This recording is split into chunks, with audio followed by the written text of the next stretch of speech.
And I just want to say, Paul, I have been in this business for 42 years, 33 years here at the UW. And as a part of my job, of course, I'm always on the lookout for great repertoire. And in fact, along with my grad students over a 12-year period, we wrote a series of 5 books called A Composer's Insight, where we took great composers who choose to write for wind ensemble, Joseph Schwantner, who's John Harbison, people like that, Corleano, and we wrote chapters about them. So I'm always on the hunt for people writing, I don't know how else to say it, but just kind of artistically deep music for our idiom, because it's probably just me getting old, but it feels fewer and farther between. And about a couple, 3 years ago, I heard Mass and Machines, and I just sat up, and it was like, who is this guy? And how can I know about him? And we got to find this guy. We got to play this music. And so we got it and played it a couple of years ago, whenever it was.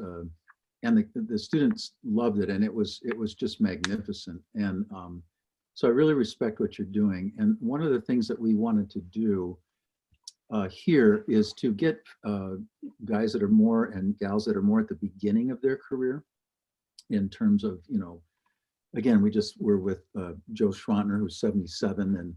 And so we hear from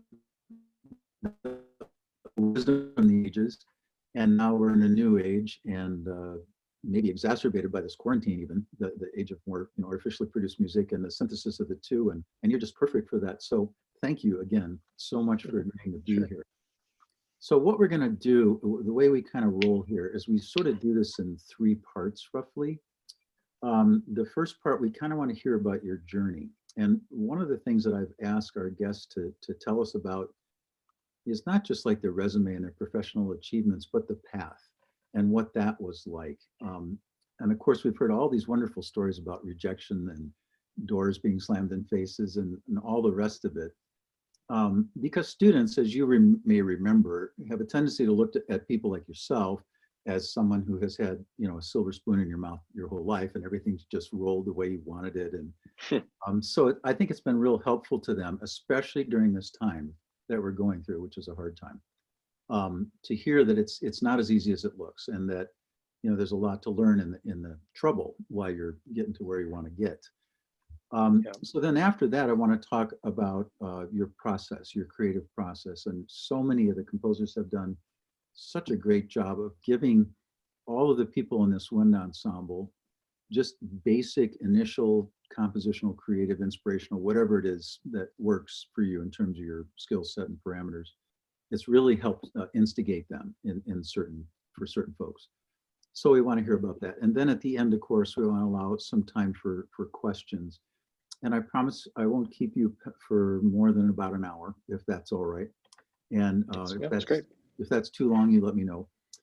So just before I started, I was kind of bird dogging the internet about you, trying to dig up all the dirt, and I found out that you're from Santa Rosa. And I've had for whatever reason, we've had a number of students through the years here in the wind ensemble from Santa Rosa. Probably a half dozen. And that traces back maybe before your time. The band director there at one point was a graduate of the University of Washington. And Mark Wardlaw? Yeah. Oh yeah, he was my band director, yeah. Oh, there we go. Yeah. Go Dogs. Go Huskies. Yeah. Anyway. That's right. I made the connection now. I remember, yeah, he got his master's at Washington, yeah. Right. And yeah, makes sense. Yeah, and he drug his wind ensemble up once several years ago, and I worked with him for a couple hours, and we actually got some kids out of that and stuff. And everybody we've ever gotten from that program has been a real significant contributor to what we do. So, yeah. So anyway. Yeah, that's great. Born at an early age in Santa Rosa, California. Tell us the story. Yeah. So I wasn't really a musical person early on. My parents are both engineers. My dad's electrical, my mom's civil. You're talking to some of those right now, by the way, because we don't limit our ensemble to majors only. We take anybody that's good enough. So yeah. Yeah, kind of technical parents and everything. So, but one thing I was really into listening to music. My dad had a record player and CDs. When I was born, it's kind of around the cusp between records and CDs. And I remember just listening a lot. I just listened and listened and listened when I was younger. And then wasn't really interested in music, playing music. And around third grade, my mom, that's when you start, on an instrument or something. And my mom said, well, why don't you just try something? I don't care what it is, just pick something and try it. And so I picked the drums. I was obsessed with Rush and Neil Peart, who unfortunately, just passed away. But, Right. I just love the drums. So I started on the drums, and after a few years, I got a drum set, and my whole life was just evolved around rhythm early on. And I just loved the drums. And we always had this piano at my house, a really terrible upright piano. And I was taking drum lessons in downtown Santa Rosa at Stan Roy's Music Center. And the people from Santa Rosa will know that place. I think it's closed down now, but it was the store. Oh, I guess it's still open. Someone just commented. Wow. Oh, yeah, he's yeah, from I think it moved locations, but I think it's still open. Yeah. So I got a drum set, and I played all that. But I was taking lessons at this place, and then my mom and I would go like to a movie or something after my lessons. And at one point, I saw that movie Shine, with Jeffrey Rush playing David Helfgott, this kind of crazy pianist. I can't remember if he's like severely autistic or he's just a little off and just obsessed with the piano. And he was something abused. He was abused pretty. That's right. His father was very, very strict and abusive. Yeah. That's right. And then I just got obsessed with the piano after that. So, and that was like the beginning of like middle school. And it was the beginning of summer at that time. I think I was right before starting middle school or something. I don't know, but I just started playing piano, and I just played piano all day, every day for like the whole summer. And I didn't have any lessons. My mom showed me like, this is middle C, and I just learned, and I just started, but I didn't really read music. I just started making my own sounds and chords. So from the beginning, for me, it was like composition. And I just figured out how notes work. And I eventually learned some basic piano sonatas and stuff, like Clementi sonatas, like, just so I was playing some real music. But then the key moment for me was I was playing this Clementi sonata that was an A major. But at the time, I didn't even know what key signature was. So there's the three sharps on the side of the page, and I was like, oh, I don't know what that is, so I'll just play these notes as is. And so fortunately for me, the mode shift from A major, when you take away the sharps, is A minor. If it had been any other key like B major or not good, it would have been a really weird, bad sounding mode. Right. I wouldn't have liked it if I was playing in Locrian mode or something. So right. Fortunately, I played this piece, and it was in A minor, and I loved it. It sounded great. And eventually I figured out or my mom said, no, those are the wrong notes. And then I played it the right way with the sharps, and I didn't like it as much. I was like, well, wait a minute, maybe I can just turn this into my own piece now. So that's what I did. That was my first composition when I was like 11 or 12. So anyway, I just got obsessed with writing music, and I wrote a bunch of piano music at first. A lot of composers start at the piano. I transitioned from drums to piano. I think drummers often make really good pianists. Drums are like mallets, or basically like the piano is like a drum with a bunch of different notes. It's like an 88 tone drum, more or less. Right. So you can make the transition. So I started really into writing music, and in the wind ensemble, with Mark Wardlaw at Santa Rosa High School, we played some of those new Frank Ticheli pieces. Like Vesuvius was new at the time, and Blue Shades was pretty new. And I was like, wow, these I really like these pieces. They were so well crafted and cool. And so I knew who Frank Ticheli was, and I knew who Morton Lauridsen was, the choir composer, because we sang his music in the choir. I was also in choir, and I saw that USC, University of Southern California, those two guys teach there.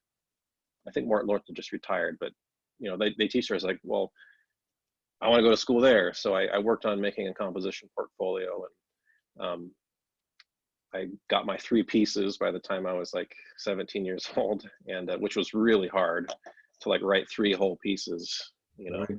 very, very hard. And so In a void. Plus you're in a void, essentially. yeah. Yeah. So I wrote a piece for two pianos as well. That was like, that's one of my longest pieces to date. It was like 20 minutes for two pianos. And I sent this all in, and unfortunately I got accepted to USC. So I went there and had a great experience there. That was, you know, it's a great program, especially for undergrads, I think. Just a lot of instrumentation, orchestration, and I was just working while I was there. I also had a really great math teacher. This little side story. I had a great math teacher in high school at Santa Rosa High School, and I was really good at math and calculus, I think because of this teacher, and I got like a 5 on the AP test and all that. So I was like, I continued to take math classes when I was at USC because I was able to test out of some of the theory classes and oral skills. So I kept taking math classes simultaneously. So I was super busy the whole time. I was taking Calc 1, 2, 3, linear algebra, and then history of math and geometry, like the advanced geometry, you know. And then if I got to a certain point where I had to, in order to register for a class, I had to go in for advisement with the chair of the math department. I was like, I don't want to meet this guy. I just want to take math classes. So, but I had to go in, and he was really nice, and he convinced me, you know, you're pretty close. You should just do a math minor because you only need a few more classes. And I was like, okay, I've been recruited here, so I'm going into take some more classes. And then the next year, I went back and to take another class, and he's like, you know, you're really only like 2 or 3 classes away from getting a math major, like a degree, a second bachelor's degree. It was just a BA. The BS had a lot more physics and stuff I wouldn't have time to take, but I ended up actually getting a BA in math as well. And Well, that was cool. That's cool because you're yeah. talking to students, a number of whom are doing the same thing. They're double majoring. What, if I could just stop you for 1 second. So what's the benefit there? And did you find some sort of complementarian relationship between the two? Yeah, well, the first thing is just, it's great to be in your mind, to be in 2 different fields, you know, like it's great to be absorbed in both. It's really healthy for the brain just to be working in different ways. I also thought that, you know, if music didn't work out, I could, you know, do something. Everyone says math majors can always become like an actuary or something, and I didn't even know what that was. So there was that, and but yeah, then just the comparisons between math and music. A lot of people ask about that, and the most I got out of that was, you know, when you take real analysis and abstract algebra, you have to do a lot of proofs, and when you do a proof, you have to say, well, here's your given, this is what you know, and then through like a bunch of steps and some magic happens, and you say, because this, I can prove this. And it forces you to think super logically and step by step. And you can't just say something, you can't just do something without justifying it. And just thinking that way and working my mind that hard was a real great juxtaposition to music, because when you're composing, you just do whatever you want.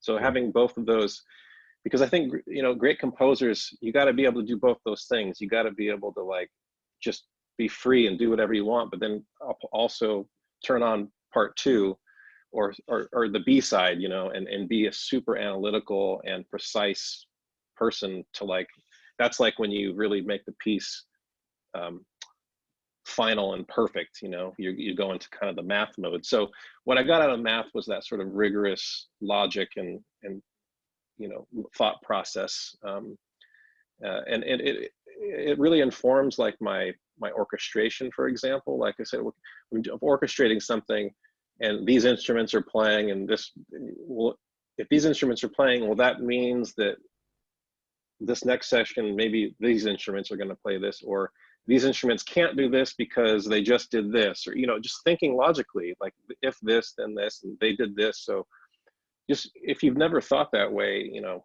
the math degree, those math classes were really helpful, you know. Yeah, I think in your music, definitely, there's logic is at work, and it affects formal construction too. And therefore, and you tell me if I'm just barking up the wrong tree, and therefore memory. I think you do a great job of making memories in the music so that when you return to them in a logical way, you know, I think audiences always leave more fulfilled. Not that they need to sing the tune on the way out, but just they recognize something, and that creates empathy and buy-in and human connection. So I think that the math has done you well in that respect. The other thing I wanted to say that's very, very interesting, I know the students must have sat up straight when you said it. You can't imagine how many of the composers have said what you said about sort of playing your own thing when you're doing Clementi. I mean, every single composer talked about going into their lessons and playing their take on Debussy and their take on whatever. Wow. And fortunately, in every case, and you know, it sounds like for you at some point, the teachers were sympathetic and they encouraged that creative gift and saying, instead of saying no, Debussy would throw up if he heard that. You know, I think that's a word for teachers as well. And then one last thing I want to ask you, just because we have somebody in the group that's from Santa Rosa, who is the math teacher? Well, he's retired now, but Gary Spence. Gary Spence. Or Mr. I don't know if his name was Gary. Mr. Spence. Yeah. Okay. Well, he was just. I mean, the whole class got 5s on the AP test. It was nuts. Like wow. He just like. It was like he just transferred the knowledge to our brains. I couldn't believe how he did it. So a great yeah. teacher. So and the other curious thing is that you were studying with Hartke and Tekeli down there at USC, and our last guest again, who was Joe Tien, did the same thing except at the doctoral level.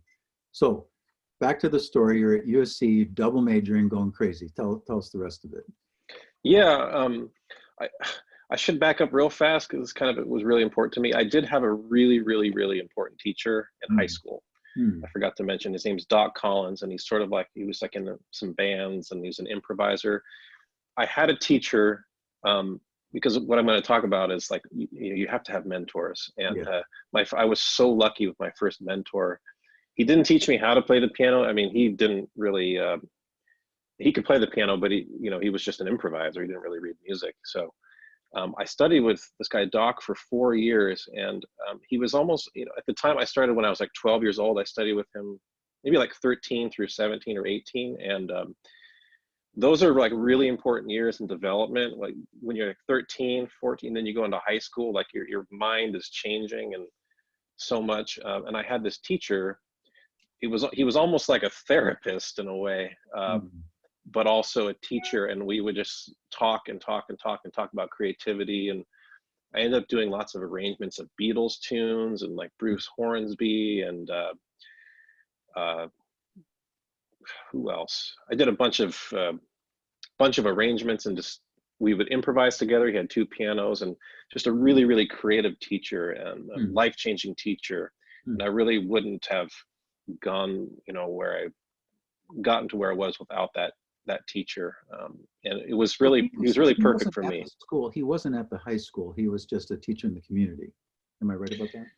Yeah, he was just a teacher, and I played a lot of soccer when I was younger, and he was friends with one of the parents on my soccer team. So how about that? That's how I found him, and I just was really indebted to him. So having these really important teachers, and Mark Wardlaw at the high school, he kind of recruited me to go to Santa Rosa High School. That was back in the days when you could like go to any high school you wanted to. You could pick.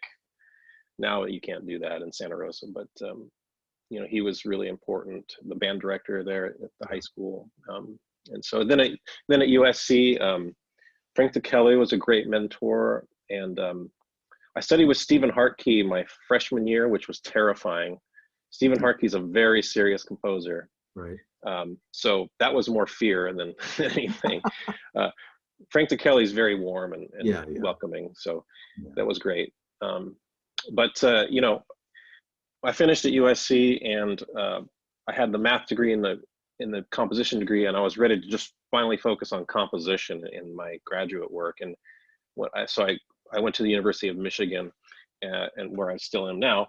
And Frank Tekeli, he went to Michigan, so he really gave me great recommendation, really pushed hard for me to get into school at Michigan, and he knows everybody. So that was really great. So I got here, and I felt like I had so much time to write music because I wasn't like studying, you know, real analysis and abstract algebra anymore. So I had like, I felt like if I just worked the same amount I did before, but I do all composition, I'm going to be in a pretty good place. So that's what I did, and I started studying with Michael Dougherty right away at Michigan, and he is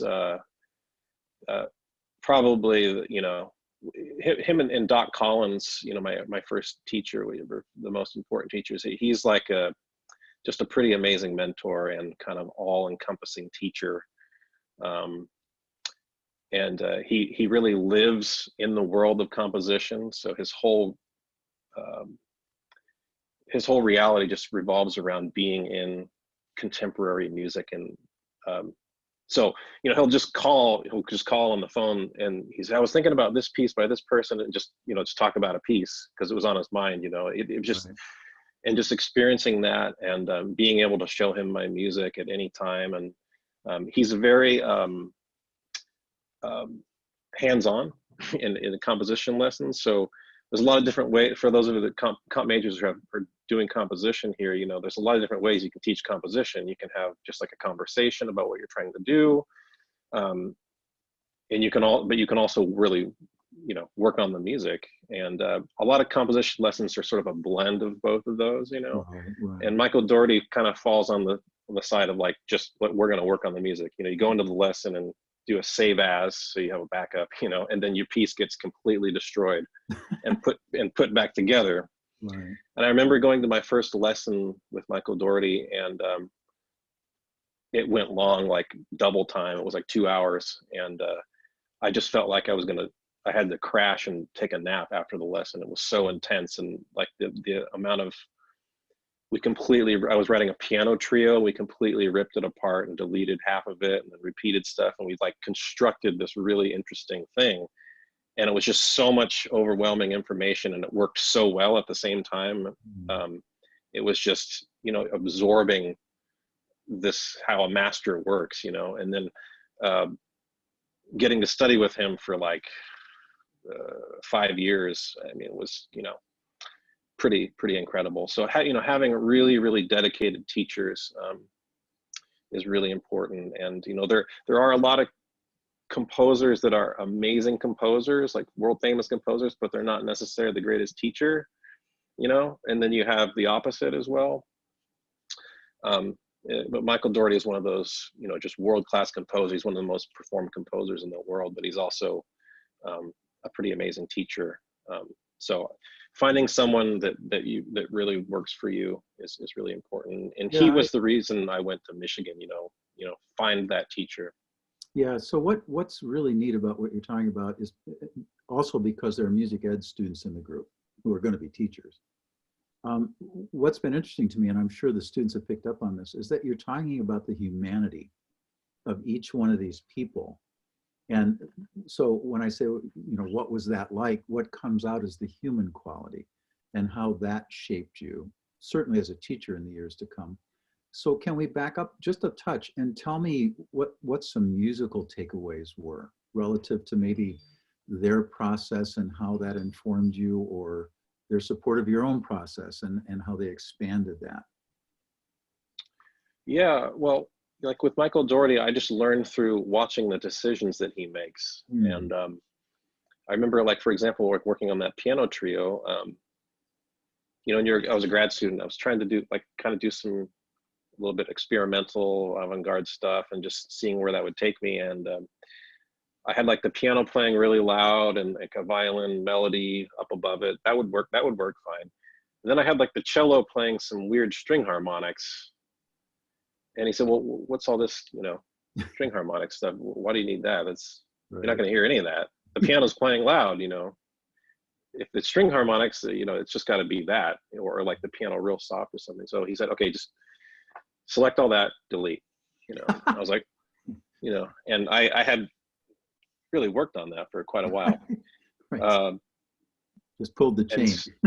Yeah. And then I remember we took the whole first part of my piece, I had a really intricate violin part that I wrote because it's kind of like featuring the violin, and I wrote it with a violinist, really using the open strings of the violin and very technical, right? And it started on the open G and was flying across the strings. Actually, yeah, it's sort of like the beginning of Masks and Machines, actually. But anyway, Michael Dougherty had me like repeat the entire section, just copy and paste it, and then he said, "Okay, now take the whole thing up a fifth."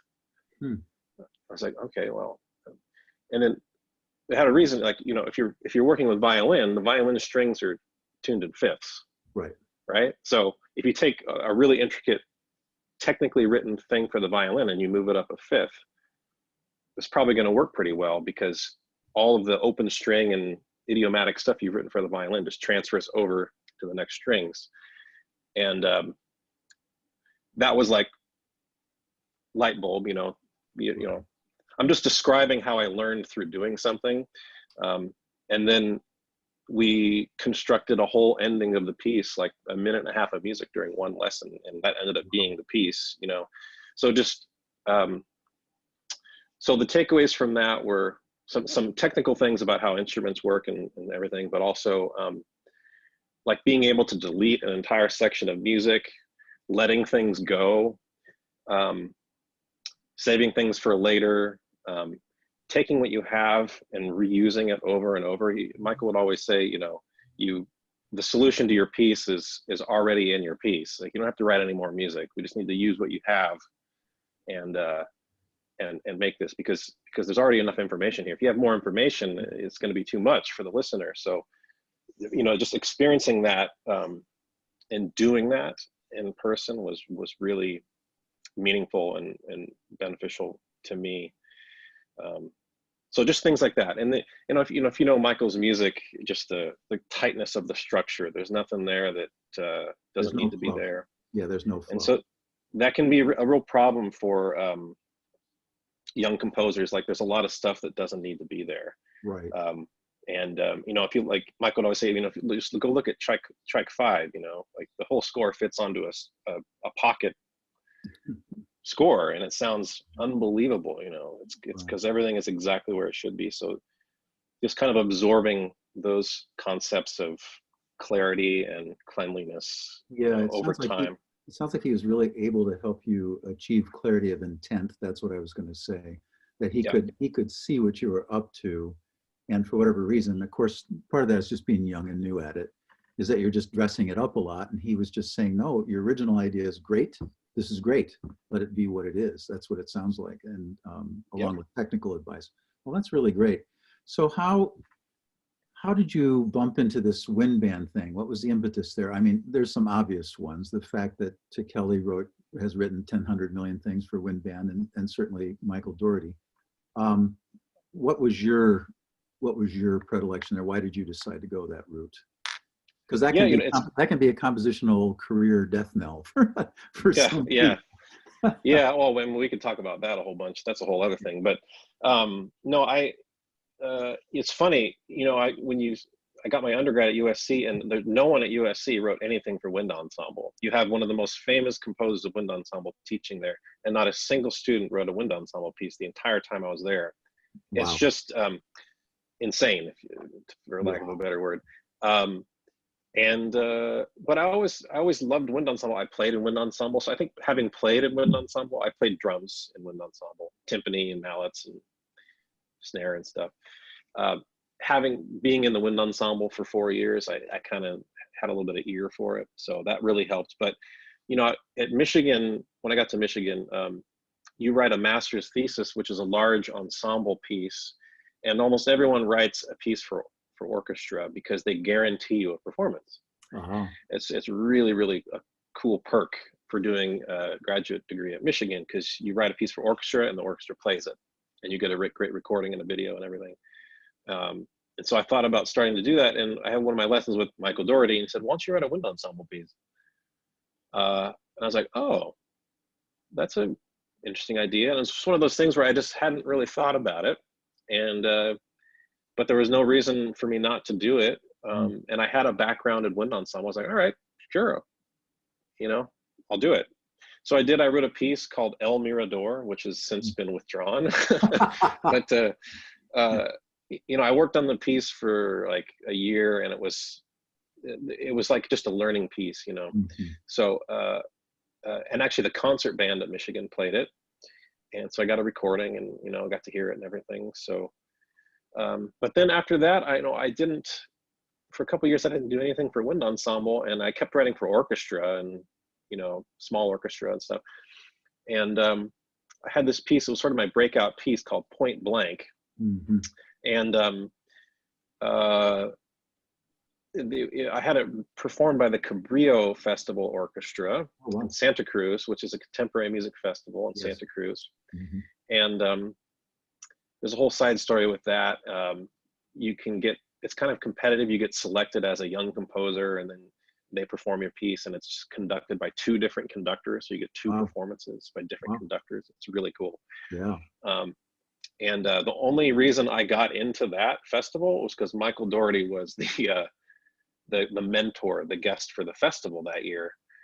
So that's one of the things where like I had the connection with my teacher. But on the other hand, I was really, really ready for that, and I really knocked it out of the park with that piece. I think Dougherty knew it. He said, "This is going to be good." And so, like 20 or 30 conductors heard that piece, and it went really, really well. And Gary Green happened to be at that concert Why was randomly. he there?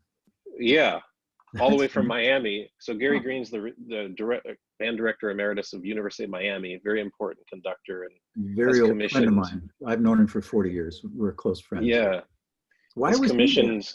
Why was he there? Yeah, well, a lot of the there's a contingent of University of Miami faculty that play in the orchestra, Oh, and so he just came to hang out. And people. So this is, it goes to a point where like people that just really live in this musical world, like you're interested in stuff. So he made the effort to fly all the way from Miami to this small town on the coast of California, just to be there, just to hear this new music, hmm. um, and just see what's new, like what's happening. And so he was there, and he heard the performance of Point Blank. And after the concert, he said, "Hey, would you be interested in doing a wind ensemble arrangement of that piece?" And I was like, and that was another light bulb where I wasn't thinking about writing for wind ensemble, because it's just sometimes you just don't think about things. I don't know Right. why, and it takes someone to just say, you should think about this. And Yeah. that a lot of times that's a teacher's job, is to say, wait a minute, just also think about this, and then that can open up a whole world. Right. So I did that arrangement for Gary Green, and he premiered it. And he premiered it on a concert with Jennifer Higdon percussion concerto, and she was there. So it was like me and Jennifer Higdon, the guest composers. This was like 8 years ago, 7, 8 years ago. So that was like a whole new ball game for me. Right. And then that piece went really well, and it was played at the national convention and this and that. And then I started getting commissions for wind ensemble. And then, a few years later, Gary was going to retire, and I said, well, maybe we can do one last piece for your retirement. And I had just written Masks and Machines for the Charleston Symphony. And I played Gary a bunch of pieces, and he was like, oh, I don't know. He wasn't, and then I played a Masks and Machines. He's like, yeah, that's the piece that I want. And it would be a premiere, it wouldn't be a replaying of something older. And so he loved to do premieres. So I did that. I arranged Masks and Machines for wind ensemble. I took about a month to do that, and then they started rehearsing it like the next week, and they played it the month after that. And then that piece has really become like my most famous piece, I would say. It's been played by a lot of groups, and that's It's the piece that like spectacular. won and then it won like the Ravelli and the Oswald Award, and it kind of just exploded. And the funny thing is that one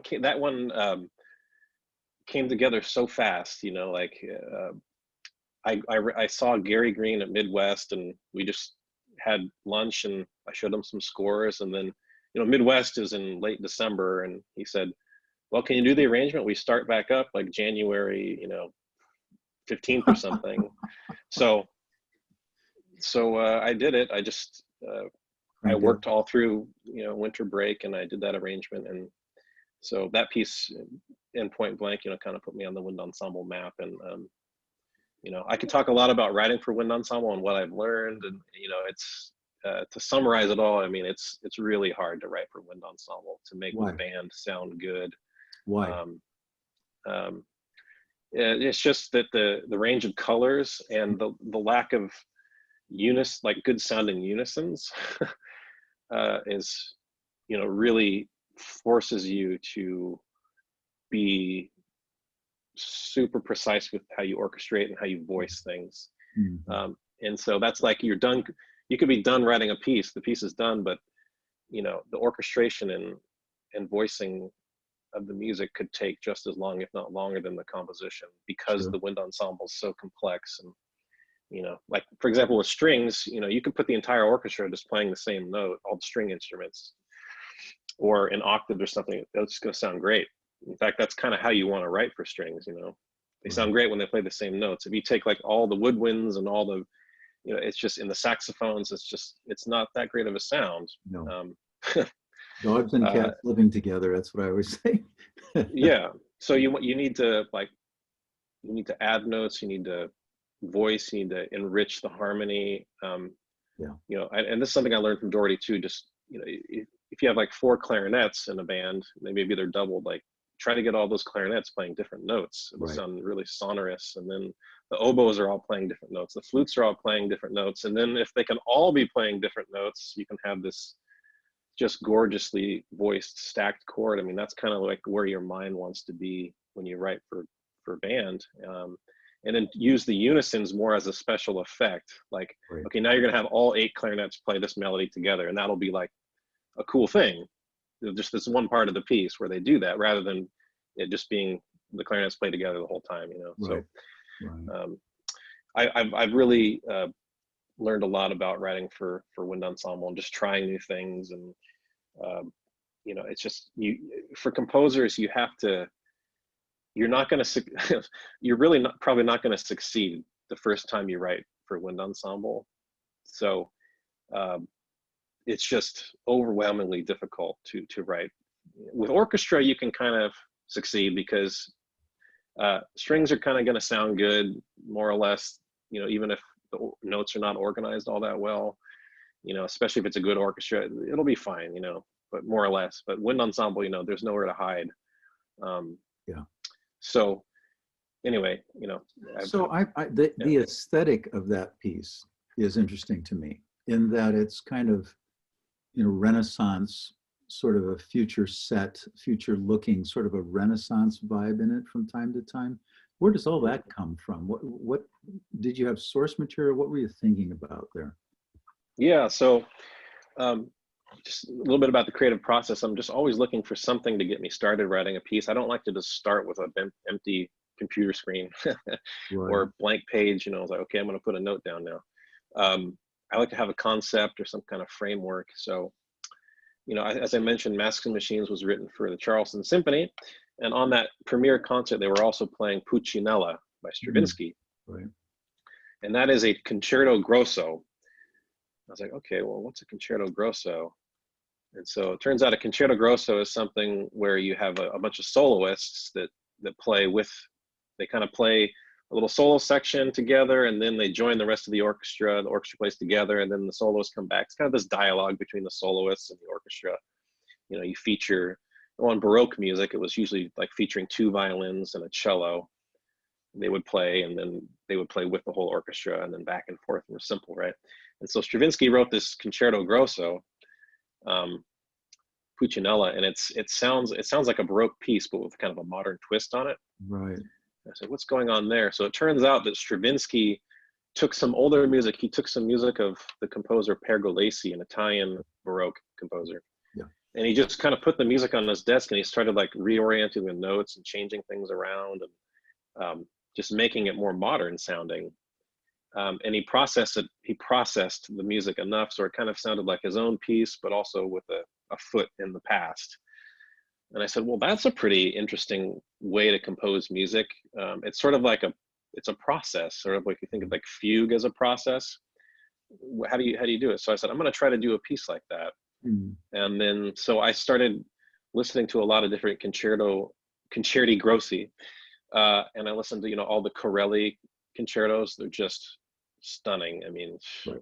and I keep like Google Docs, and now I use Evernote, but I keep notes on all my favorite pieces and moments in different pieces.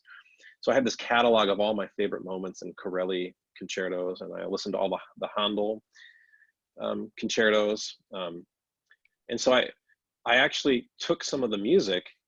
I found my favorite spots, and then I went on IMSLP and I found some scores. A couple MIDI files were available on the internet, and I work in a sequencer, digital performer.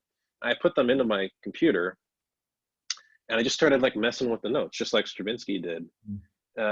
And after like a few weeks, the music completely sounded totally different than the original, but it was kind of had this Baroque feel to it. And so that's kind of where I came up with some of the material. And then I did the same thing. This is different Stravinsky. I used some Renaissance music. So I listened to a lot of Gabrielli, Right. brass music for hours and hours, and I took notes, and I found a few spots in Gabrielli. I took some of that music, I put it into my sequencer, and I started messing with it. And I just completely tore it apart. I like reversed music and then transpose and inverted. And then I like doing like these kind of really brute force processes on music, and then going in and fine tuning the counterpoint so it actually makes sense. And then you end up with something totally different, but related to the original that also works musically. And so that took a few more weeks. So that's kind of where I got some of the Renaissance ideas. And then in the and then in the music, in the like the first movements of Masters and Machines, I just decided, well, wouldn't it be cool to juxtapose the Baroque, the Neo-Baroque and the Neo-Renaissance music? You know, I was just looking for, again, thinking like Doherty's structure, like thinking of ways of creating a structure. And my Baroque music happened to be in 3, and my Renaissance music happened to be in 2/2. This really broad kind of maestoso stuff. And then, so I figured out if I kept the quarter note the same between the two of them, you could have this like fast 3 and the slow 2. And that became kind of like the connection, the structural connection between the Baroque and the Renaissance music. And then it just became a matter of, once I realized that, it just became a matter of kind of building up the piece. Like it starts with the woodwinds, and then the brass enter in the Renaissance, and then there's some more woodwinds. I add a few more instruments, and then we go back to the brass, and then the woodwinds, and then at the end we finally get everyone together. So it was just like this hierarchy of building up the orchestration over the 3.5 minutes that makes up the first movement. So that's kind of how that whole thing came about. I mean, it all sounds simple when I explain it now, but that whole thing, that whole process and figuring all that out took a long time. Well, the net effect of that is that, at least for me, I was a brass player and played a lot of Gabrielli and whatnot, and I kept thinking to myself, I know that somewhere. I know that from somewhere, and I couldn't come up with the name of it. There's an obvious reason. It's been highly manipulated. That's really brilliant. And what you're doing is something that people in this day and age would do, as opposed to what Stravinsky. Imagine what Stravinsky had to do to get that to happen. I mean, without the benefit of the processor and all the rest of it. Oh my gosh. So that's been one thing that's been kind of in common with the composers. They're sort of talking about the resources that they mine and how they collect ore, more or less, and then they go through the ore and they smelt it and they do whatever they're going to do. And that's a fascinating process. I really hope you keep doing that, because I think that the results speak for themselves.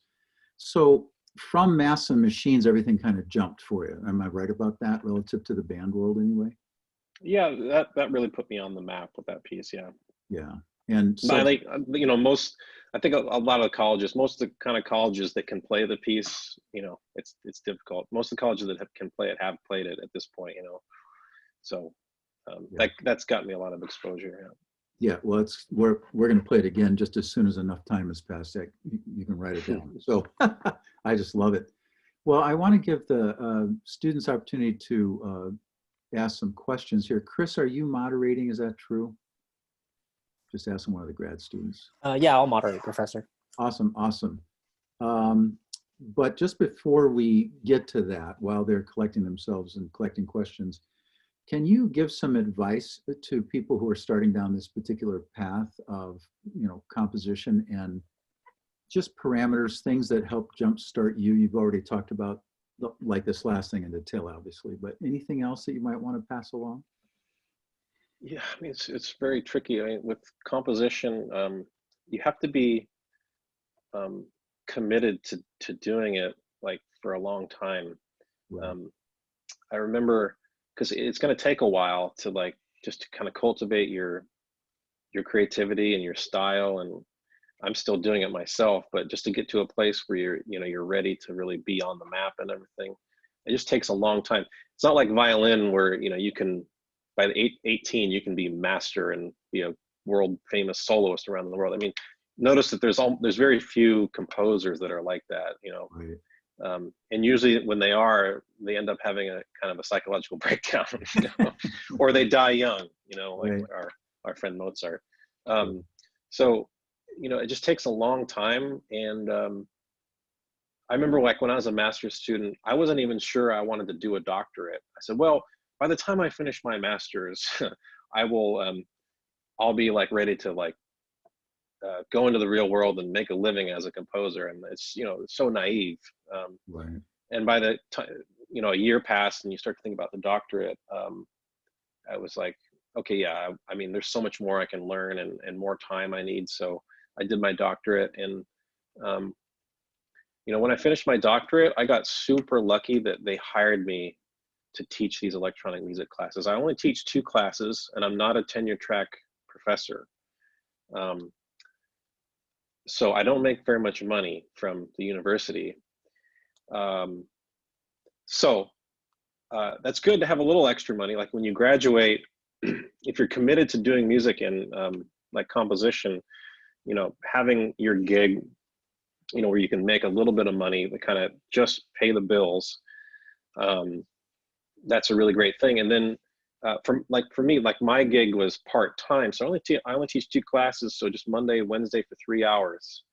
And so that left me the rest of the time to kind of work on my own music and make my own business, Paul Dooley Music. And so I started doing that in 2013. And I had already had the Point Blank premiered at that point. So I had one kind of like feather in my cap, Right. as I was finishing my doctorate. And so just, I took a lot of commissions for like very little money, just because, you just have to be in the world, like I said, like living in the world, going to concerts, writing music, just kind of like trying to improve yourself and being committed to doing this for your life. And over, it's been like 7 years now that I've been just doing my thing. Now I have a little bit of a track record set up, and experience, and I make, more money from my composition stuff now than I do from the university. The university is like an extra extra amount of money, and I have benefits from the university as well. So they kind of inverted over the course of like 7-8 years. So, but a lot of people, you finish your undergrad or your graduate work, a lot of people just want to get a job and get a great salary, and a lot of people can do that.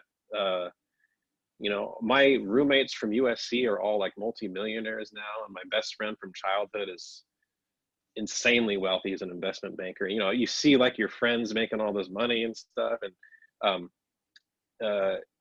it can be like really appealing, because you can do that, but if you want to be a composer, that's not going to be how it works, Right. unless you get crazy lucky and you write something that like Disney wants to license or something, you get this windfall payout or something. But that doesn't happen. So Right. but it's fine. I mean, I teach 3 hours Monday, 3 hours Wednesday. I have the summers off, and I just write music and then travel to go to performances. That's my life, So I don't make as much money as like my friends that have their own businesses or an investment bankers or anything. But I I think my lifestyle is exactly what I want to be doing. So just being kind of prepared for what it means, and it might take a long time for think for things to kind of play out, you know, sometimes faster, sometimes slower, you know.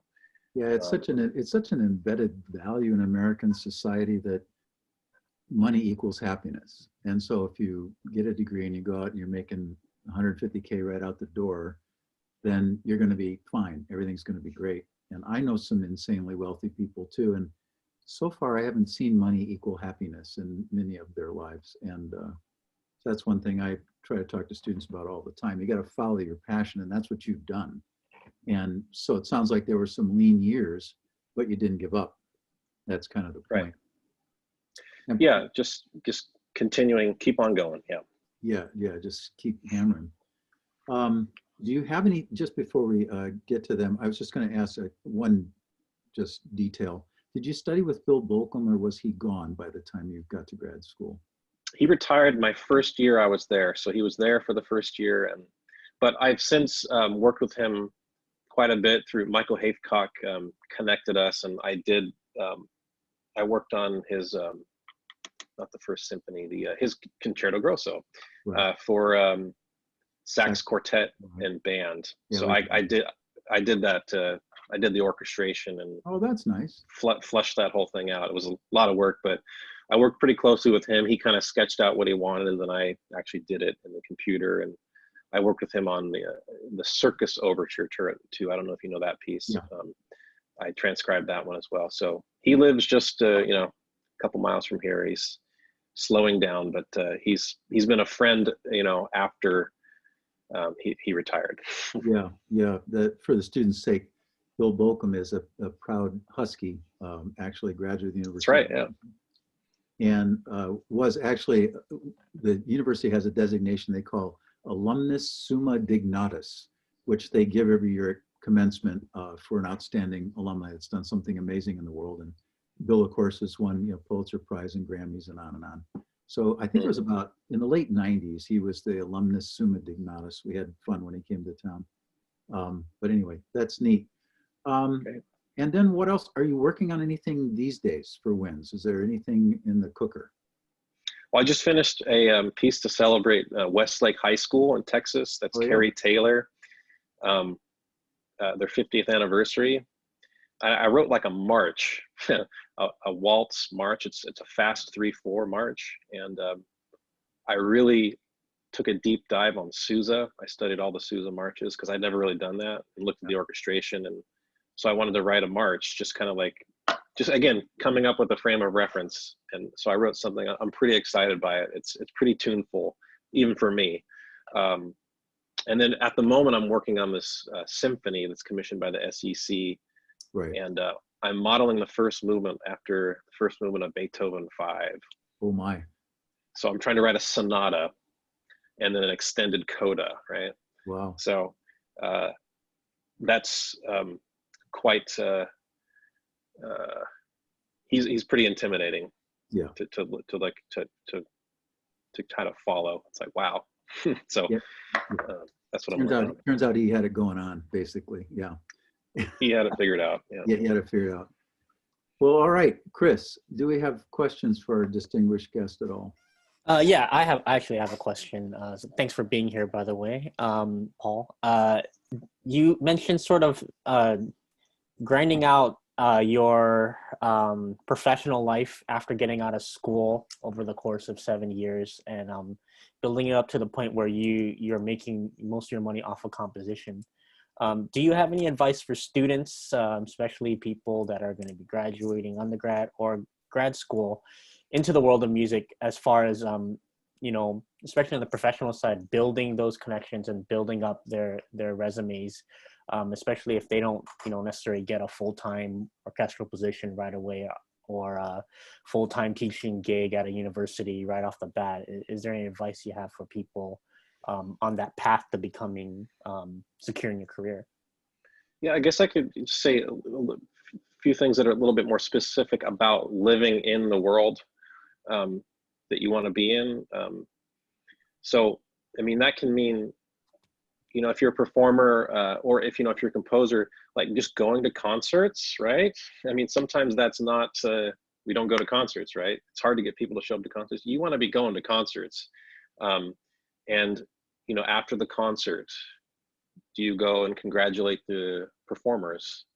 Do you go backstage and congratulate the conductor? Congratulate the soloist? Those type of things. Or if you can't do that, maybe you send an email to them. Hey, you know, I was at your performance and I really love how you've interpreted this. And just kind of like, if you really care and you're there to experience a great concert and you want to share that, like, just make the extra effort to connect with people. That can be really, really important. I send, you know, I try to do that whenever I can, to say, wow, great performance, or thank you so much. Or, you know, I also write thank you letters once a year. Just, you know, because there's a lot of people that played my music, and like, I just like want to say, you know, really thank you so much for doing that. And it really means a lot to me. And just kind of like connecting with people that way is a really powerful thing that actually almost no one does. And no one really talks about, actually. So it all just is kind of like these things you would do if you're kind of just kind of invested in living in the world of music. So, but let me think subconsciously while we move forward, and maybe I'll come up with some other stuff as well too. Thanks. Yeah, that was a great answer. We got a question from the group from Stacy. Stacy, do you want to ask her a question? Okay, here I am. Hello. Hello. I wanted to say it was also really cool to hear your take. I kind of was the other way. I was the math major with an advisor in the music department. So it was really cool hearing how you put everything together. It almost reminded me of like trying to compose that elegant proof and everything. But all of that said, my question is more, I'm just curious what you enjoy listening to in general. Like, you know, some of us, I've asked this to other people. I know sometimes people say, I don't really listen to other things, but and you mentioned that you got into drums because you liked Rush. Just wondering, what do you like to listen to now? Rush. Actually, I was just listening to Signals a few hours ago. I listen to a fair amount of jazz. I used to play a lot of jazz piano. You know, I love McCoy Tyner, who just passed away. Let's see. I listen to film scores every once in a while. I wrote this piece for children that teaches kids about music. It's sort of like Peter and the Wolf. And so I listen to a lot of kids soundtracks. So like I listen to the Minions soundtrack. I kind of absorb. I listen to Angry Birds soundtrack, which is pretty good, by the way. You should check it out. Peoria. Yeah.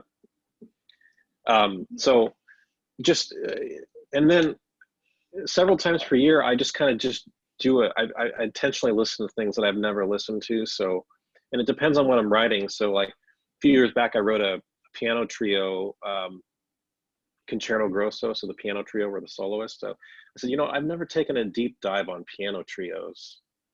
So like, you know, Beethoven wrote some really important piano trios, right? And then Dvorak has a amazing piano trio called the Dumke piano trio that, like, if you're a chamber music musician, if you're a collaborative pianist, you have to know that piece. I mean, it's almost like a symphony, but it's for piano trio.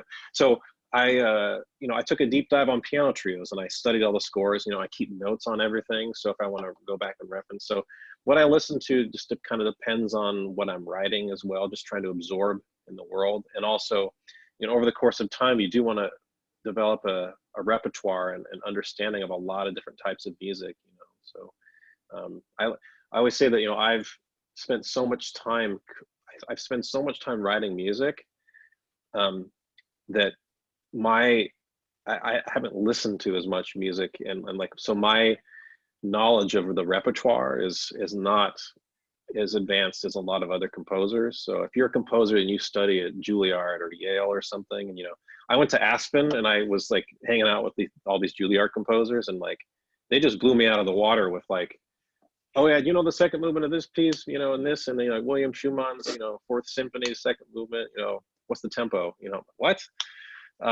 So there's a lot of music out there that I would love to learn over the course of my life. So I try to be very intentional about listening to new things several times per year while I'm score studying. So, and it just relates to whatever I'm writing. Mm-hmm. Yeah. Thank you. It's really, really cool to hear. Sure. I got one more question, I guess.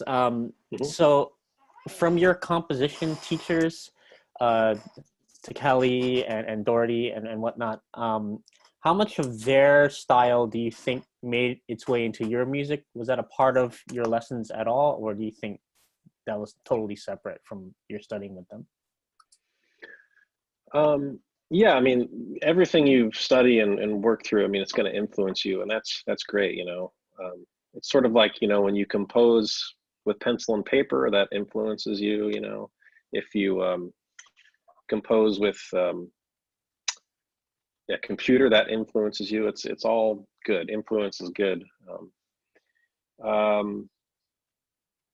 I think, you know, with Doherty, like the influences of like the structure and the way of thinking is pretty evident. So, and then the way he voices things, what I picked up from him. There was a period where I would do all of his Sibelius work. So I would sit next to him and he would have the raw music, and then we'd be orchestrating it, his music, Michael Doherty's music. So we did this like for Las Vegas. So that, I don't know if you played Las Vegas. Have you guys played it? Yeah, I haven't played it, but I know it. Yeah. Yeah. So I orchestrated the whole thing with him.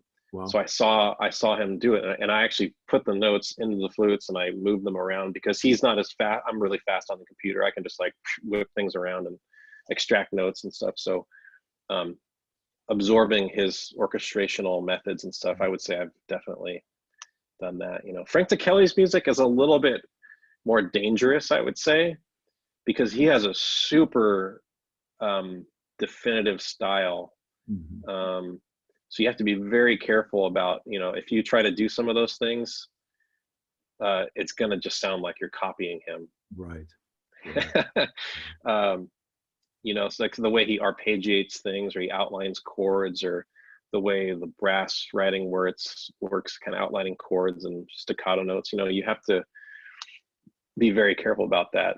So I wouldn't say my music has been as influenced by Kelly in terms of what you actually hear, you know. Right. But that's just how that worked out, I guess. Right. Great. Chris, anything else? That's it for now. Great. Well, Paul, we just appreciate your presence here today so very, very much. And I just can't wait to see what you do next. The bunch of us, I think I speak for a lot of folks in our profession, we've got our ears on you for sure. And I hope you keep cranking them out, man. It's really great stuff and we appreciate it. So we have a weird tradition, and everybody don't leave, but we're gonna excuse our guest. We have a weird tradition. Everybody turns on their sound and we applaud for our guests, even though it doesn't work. Here we go, yay.